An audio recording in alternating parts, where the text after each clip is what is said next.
जिनके अपने माबूदों की लिस्ट फाइनल ना हो सकी, वो इस्लाम की दीवार कमजोर करने के लिए भूखे नंगों की फौज तैयार की है।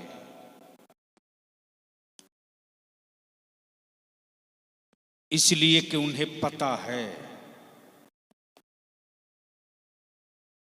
कि उनकी कुफ्र की हवेली की दीवार बहुत कच्ची है। इस्लाम की अतावों का बादल अगर बरस गया, तवज्जो चाहो सुन लो, आज बोझ बैठे हो स्टेज पर तो कोई दिक्कत नहीं, समझदार हो, इशारे की जबान समझते हो तो सुन लो। आज मैं क्या कह रहा था?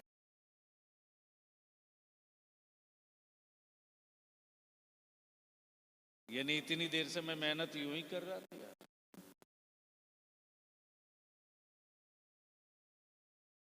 कुफ्र की दीवार इतनी कच्ची है कि बेचैन है कि इस्लाम की अताओं का बादल अगर बरस गया,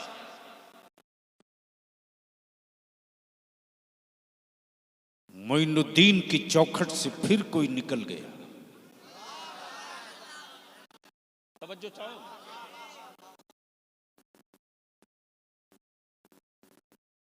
अलाउद्दीन की दहलीज से कोई चल पड़ा। मखदूम सिमना की चौखट से कोई आवाज निकल पड़ी। शहर बरेली से फिर कोई रजा बोल पड़ा।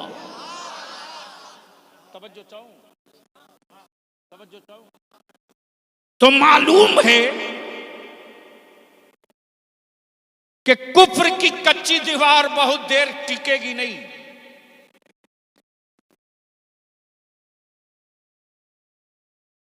और उसी दीवार के तहफ्फुज के लिए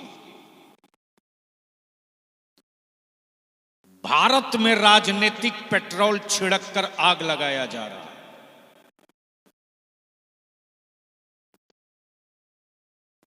लेकिन उन्हें पता नहीं है। प्लीज बैठ जाओ, हम भूल जाएंगे।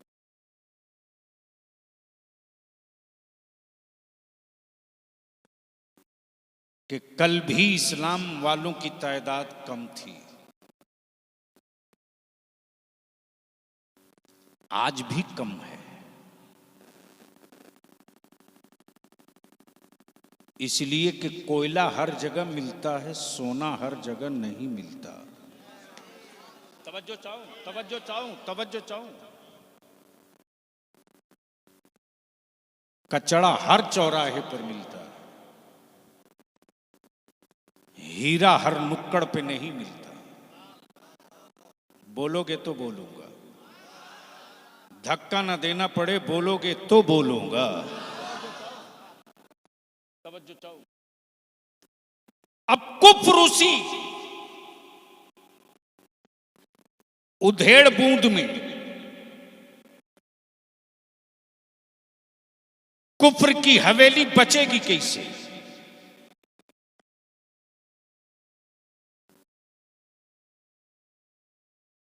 कुफ्र के किले में इस्लाम का पानी दाखिल हो रहा, रुकेगा कैसे?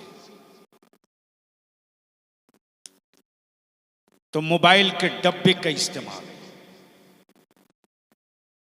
नफरत का इस्तेमाल, सत्ता के पैसे का इस्तेमाल, हुकूमतों की तिजोरियों का इस्तेमाल। तब बलिया भी कहता, भारत की भूमि पर खड़ा होकर सबसे पंगा लेना, मुस्तफा के आशिकों से पंगा कभी मत लेना। तवज्जो चाहो, तवज्जो चाहो। जमीनें बाजुओं से बचती, सत्ता तंत्र से बचता है, इस्लाम इश्क से बचा है। तवज्जो चाहो। स्टेज वाले चाहें तो आज तकरीर करा दे, वरना यूं ही से यूं टर्न ले लूंगा। बोलेंगे ये तो आप बोल लेना, और समझ में आवे तब बोलेंगे। वैसे मैं समझता हूं कि बहुत सारी गुफ्तगू का हिस्सा ऊपर ही से गुजर जाएगा। इशारे की जबान ज्यादा बोलता हूं, बोल लो। तवज्जो चाहूंगा, अहले स्टेज की तवज्जो। क्या कह रहा था मैं?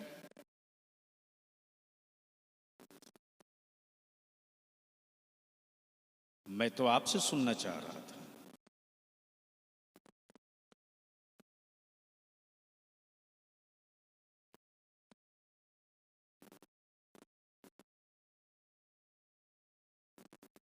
मैं अपना बहुत कुछ बर्दाश्त कर सकता हूं, 1 मिनट बर्बाद हो ये बर्दाश्त नहीं कर सकता। तवज्जो चाहो।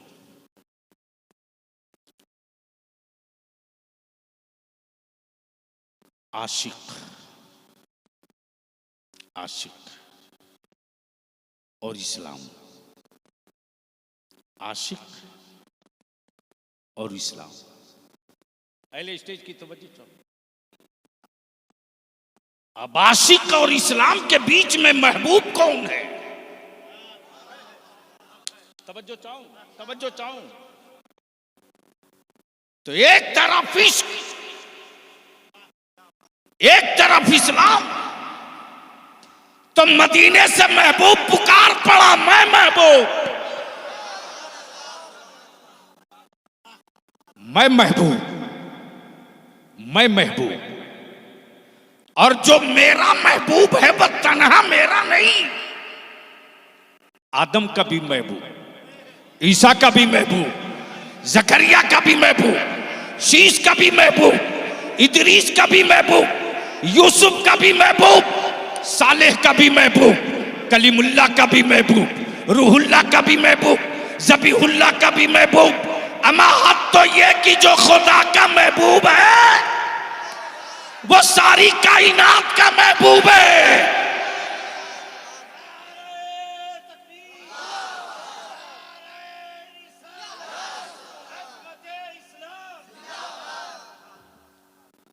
अब उलमा की तवज्जो चाहूं ये खास नुक्ते की तरफ, मुलाहिजा फरमाए। दिल लगा दे तो गुफ्तगू का एक नया पहलू आ गया जहन में।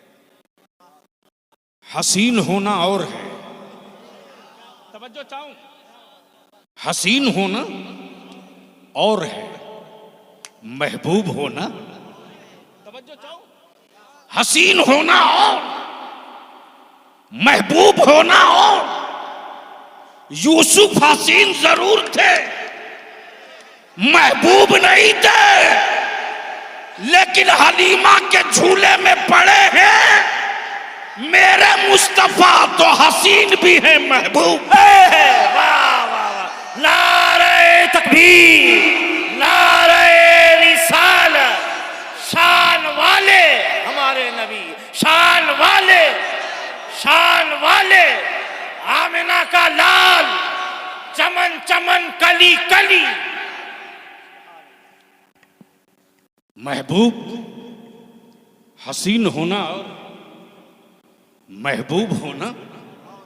अब दिल लगाओ, बलिया भी पूरे चैलेंज के साथ कहता पूरी दुनिया के हसीन और हुक्मरानों को, तवज्जो चाहो, अमा कोई एक हुक्मरान दिखा दो, चाहे सऊदिया यूनाइटेड अरब का हो, या अमेरिका का हो, या नाटो का हो, या भारत का हो, या बांग्लादेश का हो, या नाइजीरिया का हो, या थाईलैंड और हॉलैंड का हो, कोई एक हसीन दिखा दो, कोई एक हसीन दिखा दो, कोई एक हसीन दिखा दो जिसके हुस्न पर फिदा होकर किसी ने बाजू दे दिया हो, किसी ने सर दे दिया हो, किसी ने दल दे दिया हो, किसी ने आल दे दिया हो, तो आसमान पुकार कर कहेगा चुप कर, रब ने एक ही हसीन बनाया कि उस हसीन को एक बार देख लेने के बाद अरब के जवानों ने बद्र में अपनी गर्दनें दे दी, ओहद में बाजू दे दिया, करबला में खैनदान दे दिया, लेकिन महबूब की इज्जत नहीं दिया। तकबीर, नारे रिसालत, फैजाने शुहदाए करबला। अब ज़हन को थोड़ा सा करीब कर लो। क्या जरा कुछ भूल तो नहीं गए? और कंफ्यूजन होने लगता है, चूंकि रटा हुआ माल होता नहीं है ना। उसी मफहूम में से छान के निकाल लेता हूं। बोल दो एक बार झूम के, या रसूल अल्लाह। तवज्जो चाहो, मैं क्या कह रहा था? हसीन होना और है, महबूब होना और है। हसीन होना, महबूब होना, जो सिर्फ हसीन देखा, महबूब ना देखा, वो उलझ गया। तवज्जो चाहो, तवज्जो चाहो। जिसने सिर्फ हसीन देखा, महबूब ना देखा, वो उलझ गया, वो उलझ गया। और जिसने महबूब भी देखा, हसीन भी देखा, कब बोलोगे यार? जोर से, जोर से। तवज्जो चाहो, तवज्जो चाहो। तो जिसने महबूब और हसीन दोनों को देखा, वो बरेली का इमाम पुकार पड़ा, जमीनो जमान। अगर स्टेज के लोगों को याद है तो साथ में बोल दो, जमीनो जमान बने दो जहां, हम आए यहां, उठे भी वहां, दहन में जबां, बदन में है जान। अब कोई एक ऐसा हसीन बता जिसके लिए सब हो, जिसके लिए सब हो। तो पूरी दुनिया के हंसी कहेंगे बस करो। क्या कहेंगे? बस करो। अम्मा जिसके तलवे के हुस्न में,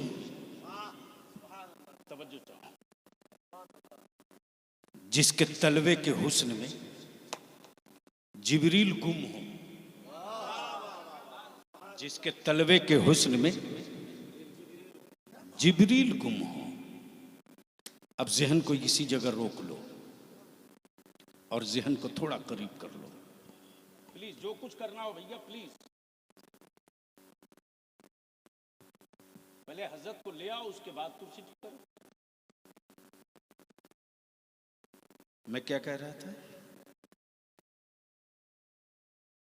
यार? इतनी मेहनत के बाद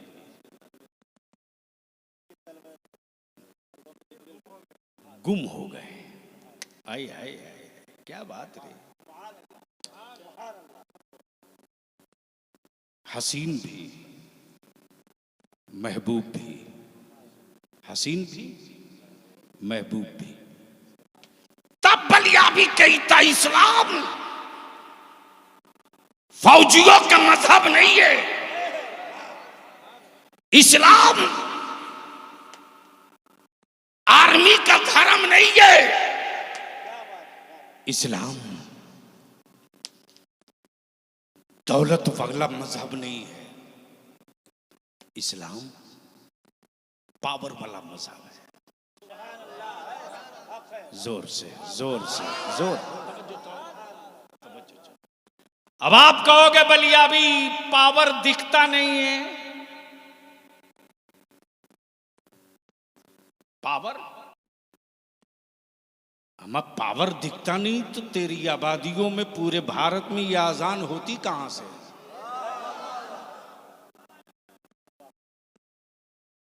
ये मस्जिदों से गूंजती हुई अल्लाह की किबरियाई और मुस्तफा की नबूवत की सदाएं और रिसालत की गूंज, ये सीना ठोक कर कह रही है देख। अब जरा आंखें खोल और थोड़ी देर के लिए मेरी तरफ देख। ये भारत का नक्शा है, इसी नक्शे में ये मंदिर है, ये गिरजा है, ये गुरुद्वारा है, ये कलीसा है और सबके लास्ट में एक छोटी सी मस्जिद है।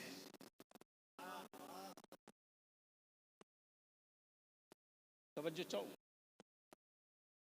कहीं घंटी बज रही, कहीं आग जल रही, कहीं वाहे गुरु हो रहा, कहीं सलीब लटका है, कहीं मोमबत्ती जल रही और कहीं मीनारों से अल्लाह अकबर की सदा गूंज रही।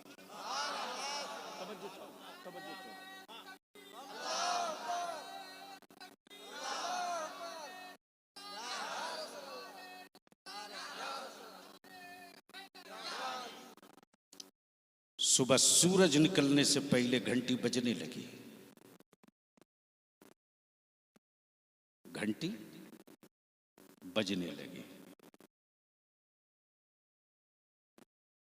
घंटी, मोमबत्ती, सलीब लटकने लगा। देखा अचानक शाम को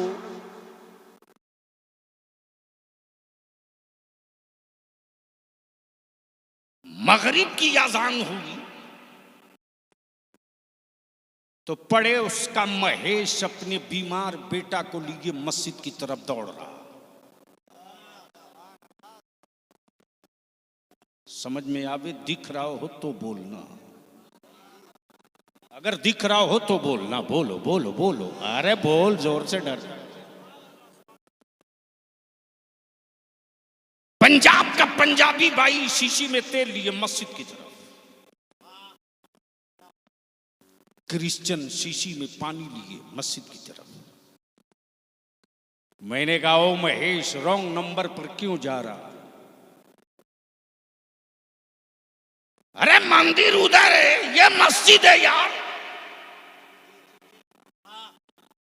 बोला बलिया भी मस्जिद ही समझ के जा रहा हूं।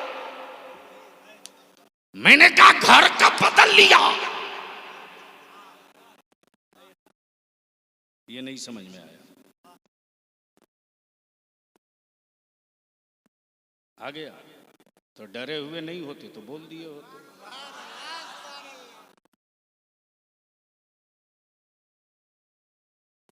महेश बोला बलियावी भाई, मैं इसे ही नहीं जानबूझ के आया हूं। मैंने कहा क्यों?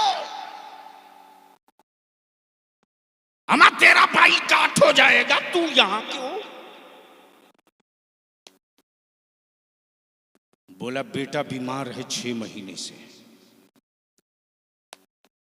दवाइयां करके थक गया, मेडिसिन और इंजेक्शन से भरोसा टूट गया, तब लेके चला हूं मस्जिद की तरफ। तवज्जो चाहो, मैंने कहा यहां सिर्फ चटाई मिलेगी, एक्सरे नहीं। यहां सिर्फ मेंबर मिलेगा, मेडिसिन नहीं। महेश बोल पड़ा, मैं खूब जानता हूं कि यहां सिर्फ चटाई और कुरान मिलेगा, भारत को तोड़ने वाला सामान नहीं मिलेगा। तवज्जो चाहूं, सुन सकते हो, बर्दाश्त की क्षमता है तो सुनो। भारत को तोड़ने वाला सामान नहीं मिलेगा। तब बलिया भी कहता ये इस्लाम है, इस्लाम गालियां देने वालों से भी मोहब्बत करता है, मस्जिदें तोड़ने वालों से भी मोहब्बत करता है, मीनारों पर झंडा बांधने वालों से भी मोहब्बत करता है। मेरे नबी ने नफरत को नफरत से मिटाना नहीं सिखाया, नफरत को मोहब्बत से मिटाना। नारे तकबीर, नारे रिसालत, मजहबे इस्लाम, मजहबे इस्लाम, बानिए इस्लाम। जहन करीब करना। मैंने कहा पंजाबी तेरे को क्या प्रॉब्लम? गुरुद्वारा उधर है। बोला दवा फायदा नहीं करती।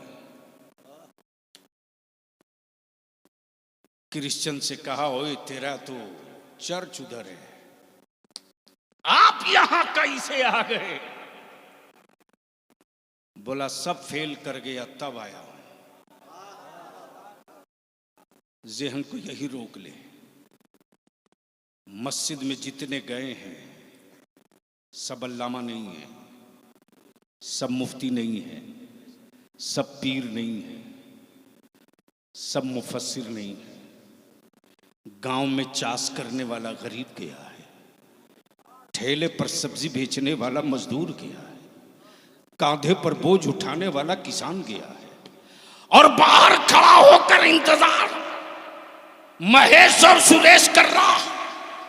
निकलने वालों, देख मेरी गोद में मेरा बेटा बीमार है। तेरी एक फूंक के लिए मैं बहुत देर से मस्जिद के दरवाजे खड़ा हूं। तब बलिया भी कही था, ईमान वालों, जब तू रब का सजदा करके मस्जिद से निकले तो तेरी फूंक का इंतजार तेरे बगल का पड़ोसी इस्लाम का ना मानने वाला करे। जिस दिन तू मस्जिदों से झुक दर झुक निकलेगा, कुफ्र के हर मोहल्ले में तेरा इंतजार होगा, हर घर पर इंतजार होगा, हर चौराहे पर इंतजार होगा।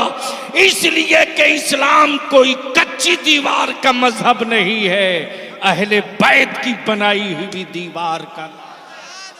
नारे तकबीर, नारे रिसालत, इस्लाम इस्लाम, बानिए इस्लाम, फैजाने शहुदाए करबला। आज कान खोल के सुन, मैं जानता हूं मेरे मरने के बाद शायद चीखने वाला निकले।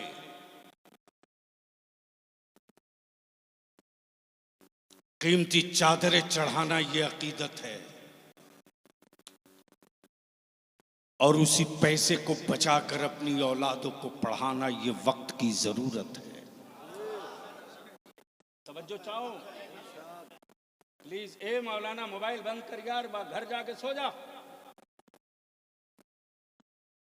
कहीं ऐसा ना हो इस इलाके का यह आखिरी जलसा हो जाए। मैं स्क्रैप इकट्ठा करने नहीं निकला हूं।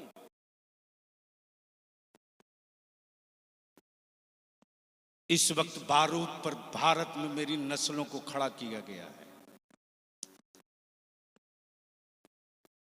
एक वो है, एक वो है जो देश के बहुसंख्यक समुदाय को धोखा दे रहा है, और एक वो है जो सेकुलरिज्म के नाम पर मुसलमानों को धोखा दे रहा है। बलियाबी की बातें किसी पार्टी पौवा के नेता को बुरा लगती लगा करे, लेकिन मेरी कौम की औलादों की गर्दन पे हाथ डालोगे तो तेरे सत्ता का सीना तोड़ने में बलियाबी को वक्त नहीं लगेगा। जिसे देखो वही इस्लाम को आंखें दिखा रहा है। जो बीवी का बोझ न उठा सका वो इस्लाम को आंखें दिखा रहा है। ये तो समझ ही गए होगे।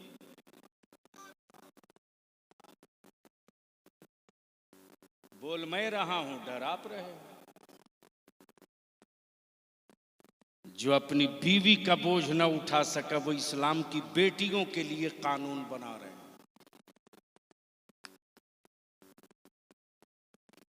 और बलियाबी कहता तुमको जिसे वोट देना दे लेना, लेकिन अपनी नस्लों को कभी भी कभी भी कभी भी खौफ और डर में रखकर गीदड़ की मौत मरने के लिए मजबूर मत करना।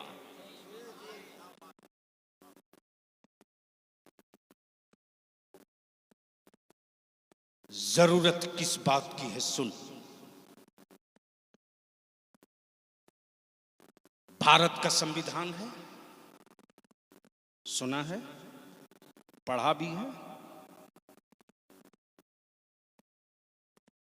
तो जब पढ़े नहीं हो तो मरो, चिल्लाते क्यों हो?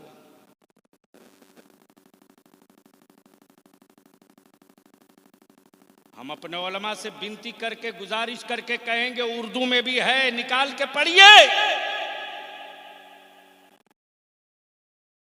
हमारे बच्चों को वो लोग नहीं बताएंगे कि भारत के संविधान में हमारा हक, हिस्सा, अधिकार क्या है। वो सिर्फ डराएंगे कि डर के रहो और मुझे सत्ता में बनाए रखो। अरे तेरा बलिया भी आज से 20 साल पहले से चीख चीख करके अब थक रहा रे। मेरे बच्चों को जिंदा रखा जाएगा सिर्फ इसलिए कि तुम वोट देकर मुझे सत्ता देते रहो। तेरी नस्लों को हक देने के लिए नहीं, तेरी औलादों का हिस्सा देने के लिए नहीं, सत्ता में बने रहने के लिए तुझे जिंदा रखा जाएगा। और इस दीवार को कोई दूसरा नहीं तोड़ेगा। अगर चाहते हो कि तेरी नस्लें भारत में सीना ठोक करके अपने वतन में जी सकें, तो जाहिल रखकर जिंदा नहीं रख पाओगे, पढ़ाना पड़ेगा, पढ़ाना पड़ेगा। मुझसे पूछ मालदा में मेरे बच्चों का क्या हाल है, मुझसे पूछ। चला जा मुंबई, दिल्ली, चेन्नई, अहमदाबाद, हैदराबाद, शायद कोई शहर ऐसा मिले जहां होटल और कारपेंटिंग में हमारे बच्चे ना हो इस इलाके के। तेरे वोट से जो सत्ता के माल चाप रहे हैं, तेरे बच्चों को मजबूर किया गया होटलों में प्लेट धोने पर। मेरी बातें कड़वी लगेगी,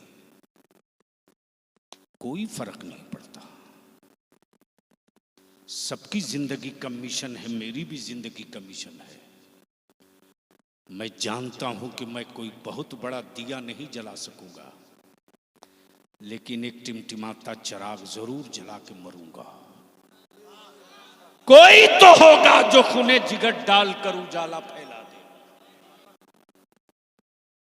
ज़हन को हाजिर कर। जो बीवी छोड़ के भागा है वो मेरी बेटियों के लिए बेचैन है। भारत के संविधान को पढ़। भारत के संविधान में आर्टिकल अनुच्छेद 29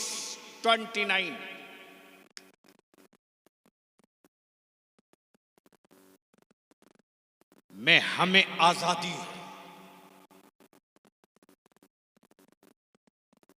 अपने मजहब की आजादी है, शादी ब्याह निकाह तलाक मरना दफन होना मस्जिद बनाना आजादी है। क्या प्रोपगंडा किया गया साहब। माफ करना, 3 तलाक को 1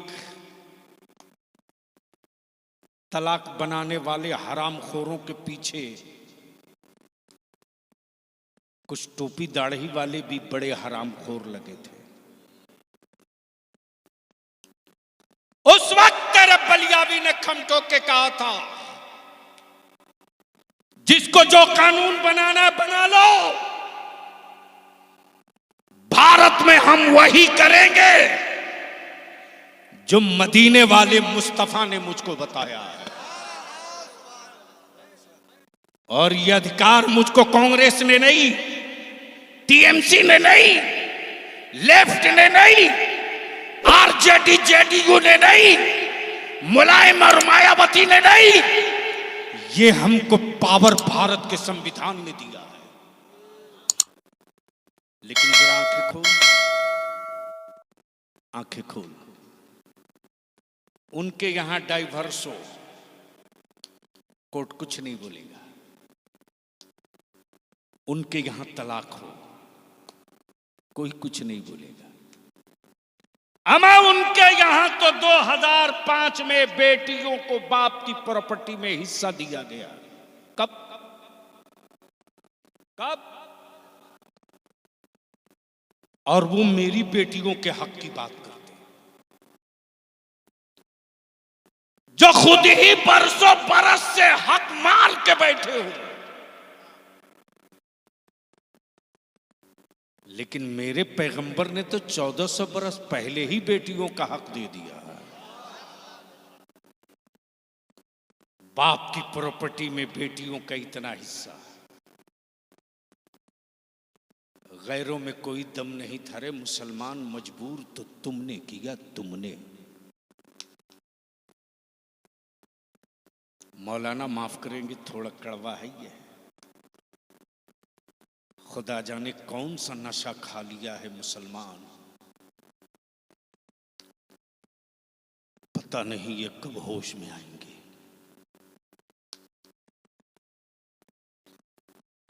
टूटती हुई मस्जिदों के मीनारे मुझको जगाए, हम सोए रहे। लुटती हुई बेटियों की आबरू पर बेटियां चीखती रही, हम सोए रहे। मेरी कम्युनिटी की बेटियों को, मेरी नस्लों को भारत छोड़ने के लिए ऐलान होते रहा, हम मस्त रहे। मेरे नबी की इज्जत पे जालिमों ने हाथ डाला, आप चुप रहे। अब एक कानून बनाने की बात हो रही है, 1 कंट्री 1 लॉ, एक भारत एक कानून, एक इंडिया एक कानून।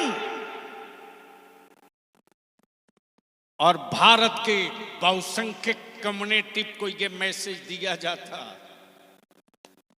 कि मुसलमान 4-4 बीवी रखता है, इसलिए आबादी बढ़ गई। इस जमाने में एक को पालना कितना मुश्किल है। तब तेरे बलियावी ने कहा था, मां ने दूध पिलाई तो जरा गिनती करके बताओ। भारत में कितना घर ऐसा है जहां एक मुसलमान 4 बीवी रखा हो, बताओ।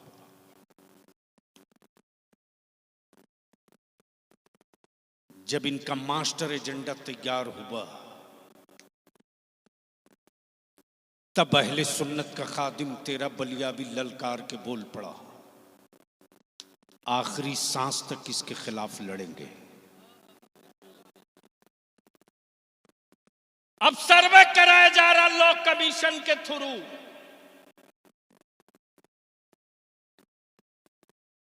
कि कितने लोग चाहते हैं कि 1 कंट्री 1 कानून बने। तब बलियावी कहता, सुन, भारत में गोवा है, कौन सी जगह, नाम सुने हो? सुनो,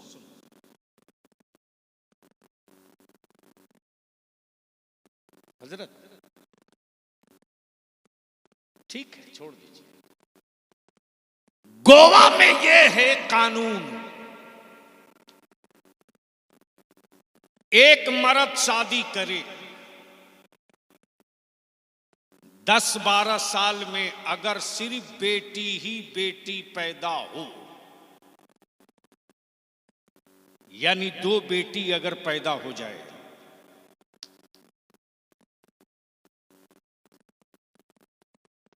ठीक है छोड़ दो प्लीज, वही रहने दो बाबू, बहुत अहम बात कर रहा हूं मैं, छोड़ दो। उलमा इकराम की तवज्जो चाहूंगा। तो गोवा स्टेट गवर्नमेंट का कानून है,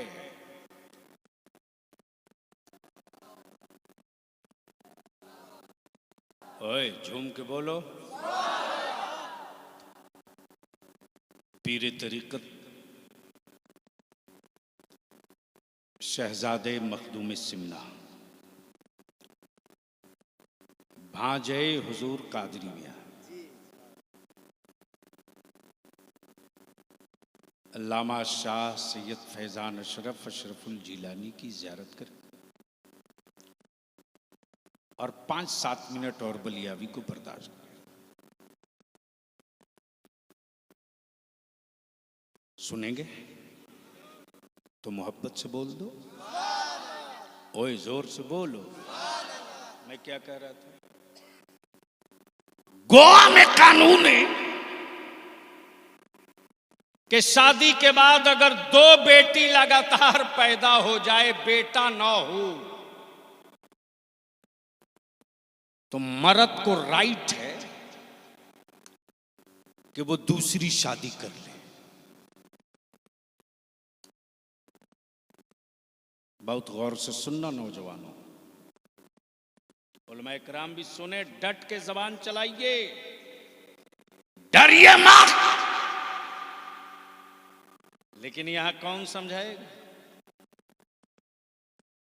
अपनी कौम के जवानों को बलियावी थप्पड़ मारता है। हमारे बच्चे चोट खाने के बाद भी हाथ चूम के कहते, हजरत गलती हो गई, अच्छा लगा।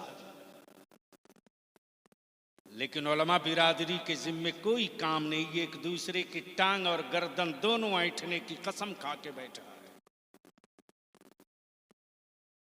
बतावे मेरा आलिम के मेरे बच्चों ने कहां अकेले छोड़ा है? आपने कहा मस्जिद बनानी है, मजदूरी करने वाला मेरा बच्चा बोला, हजरत मेरा घर बाद में बनेगा, अल्लाह के घर के लिए 5 बोरी सीमेंट ले लो। आपने कहा कि मदरसा बनाना है, रसूलुल्लाह का घर है। हमारे जवानों ने कहा कि मेरा छत बाद में ढलेगा, 2 कुंटल छड़ मेरी मां की तरफ से ले लो। बतावे मेरे उलमा की यह जज्बा किसके अंदर है आज भारत में? लेकिन मेरे जवानों की सकीदत का खून किसने किया? किसने किया? काश कभी ऐसा भी मौका मिला कि इस पूरे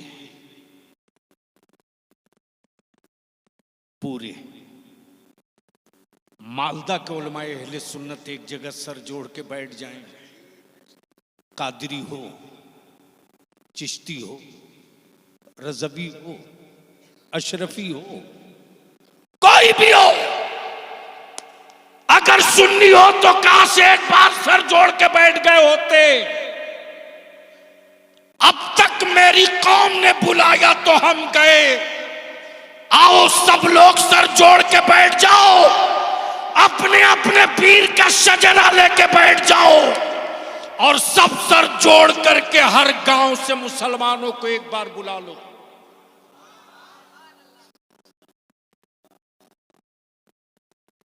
याद रखना,